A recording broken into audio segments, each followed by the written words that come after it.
What a remarkable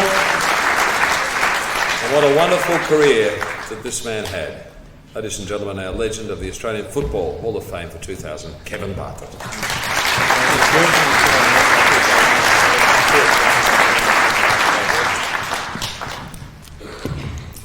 Thank you very much. And may I say that just recently I was watching a documentary on the Titanic, and the director actually said that 75% of the Titanic was computer generated. It was full of graphics.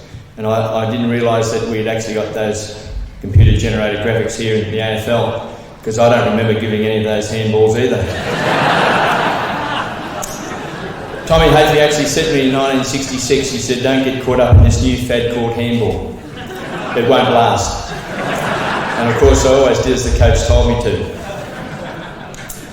It's a great honour, and I feel very humbled to be here tonight, because when you look at the people in the Hall of Fame and you look at the legends, I played a period of time with a number of those legends: Lee Matthews and Bob Skilton, Ron Barassi, Polly Farmer, John Nichols.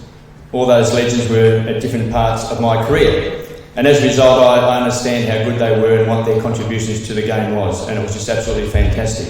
And growing up, of course, I read a lot about football. I just marvelled at the feats of Jack Dyer and Dick Reynolds and Gordon Coventry's and the Bob Pratts, all members of the legends today.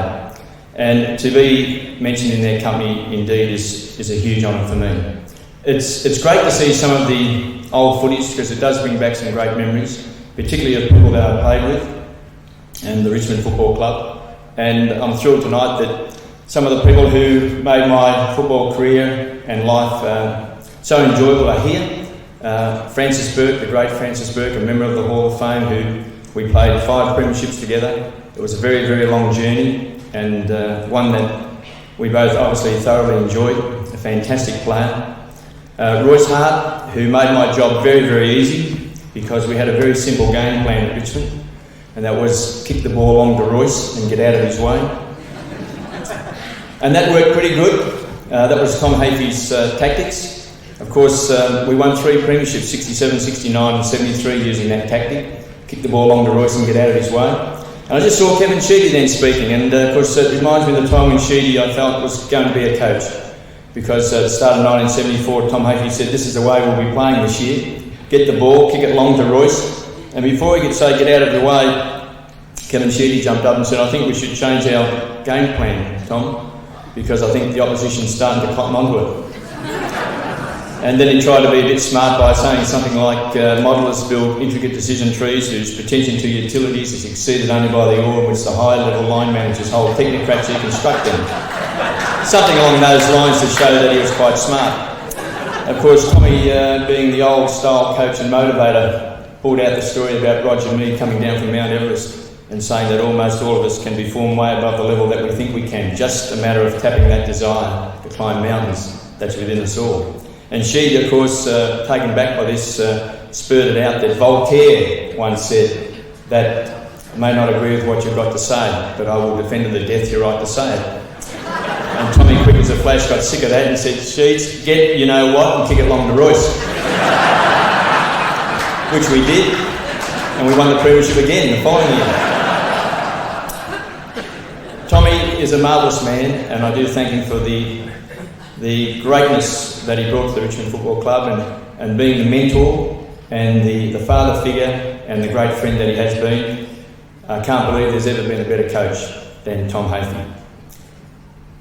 To my family who are with me tonight, I must say that I want to thank the AFL for inviting along my family, my daughters Shana and Cara and Brianna, my son Rhett, my 2 favourite son-in-laws in Luke and Lindsay, and my favourite mother-in-law Denise's mother Laura, and in particular Denise, who was just a great support. I think we all played probably during an era where there wasn't a great deal of money in the game, but we had a great love of the game, and we had great support from the people that we loved, and Denise was always just absolutely fantastic there. I suppose only once did Denise's support wane, and that was when I was coaching the Tigers. Came home one night after a horrific defeat. I had this stupid habit of having a giant whiteboard on the fridge with all the names on it at the side. the senior side, reserves and injured players. And I came home a bit shell-shocked one night and I made a cup of tea and I was standing in front of the fridge about 12:30 in the morning. It took me a while to realise that there was only one name left on the fridge, and that was Tim Powell, who just happened to be Denise's favourite player. So I went into the bedroom and woke up and I said, Denise, where's my players? She said, none of them are any good, I've thrown them all in the rubbish bin. So at 12:30 there I was rummaging around the rubbish bin trying to find my side. It was certainly a bit off-putting. I want to thank the Richmond Football Club because I've spent 26 years of my life at the Richmond Football Club. In days gone by, a little bit different. Probably the best move I ever made was to walk down from a Lennox Street home in Richmond and knock on the door and ask could I have a tryout with the under-17s. And 26 years of my life spent there, marvellous people, met some marvellous characters, and it also gave me the opportunity of meeting some tremendous people throughout my journey in football. And even tonight, just to see Bill Goldman, for instance, receive his honour tonight as a member of the Hall of Fame. I know as a young boy, Bill Goldman and Bob Skilton were just idols because I was a rover and they were the greatest rovers in the game. And it's amazing the number of people who play a part in your life because, they've contributed, maybe unknowingly, but the fact that you've admired them so much from afar, that it's enabled you to maybe go on and to achieve things. And for Tim Watson, I played in that game when he played his first game, so quite ironic that Tim tonight is elected to the Hall of Fame. And I can remember I might have played 13 or 14 years before Tim played, that I too, like everyone else that day, had to have a glance at who was this young boy of 15 playing AFL football out at Waverley Park. To the AFL, I want to thank them for the honour and also for inviting my family along here tonight, and to the Hall of Fame committee, who I appreciate their thoughts in electing me. I feel very, very proud, very humble, and I thank you all. Thank you.